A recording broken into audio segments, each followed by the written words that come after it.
இதுவரைக்கும் 1200 கோடி ரூபாய் மதிப்பிலான பரிசுப் பொருட்கள், போதைப் பொருட்கள் மற்றும் பணம், தங்கம் போன்றவற்றை பறக்கும் படையினர் கைப்பற்றி இருக்கிறார்கள். இந்த தேர்தல் சமயத்தில் இதுவரைக்கும் தமிழ்நாட்டில் பறக்கும் படையினர் கைப்பற்றிய மொத்த மதிப்பீடு 1200 கோடி ரூபாய். தேர்தல் சமயத்தில் இவ்வளவு செக்யூரிட்டி இருக்கும் பொழுதே இவ்வளவு பணத்தையும் பொருட்களையும் கடத்துகிறார்கள் என்றால், தேர்தல் அல்லாத சமயத்தில் என்ன செய்வார்கள்? திமுக கட்சியிலிருந்து ஒரு ஓட்டுக்கு 1000 ரூபாய் பணம் விநியோகம் செய்யப்பட்டிருக்கிறது.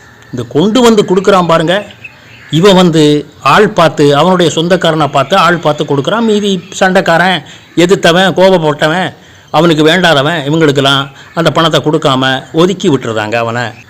என்னதான் தேர்தல் ஆணையம் தடை போட்டாலும், என்னதான் பறக்கும் படை பிடித்தாலும், அதையும் மீறி இவர்கள் எடுத்துக்கொண்ட டைம் அப்படின்னு பார்க்கும் பொழுது அதிகாலை 4 மணிலிருந்து 6 மணிக்குள் பணம் பட்டுவடா கைமாறுகிறது.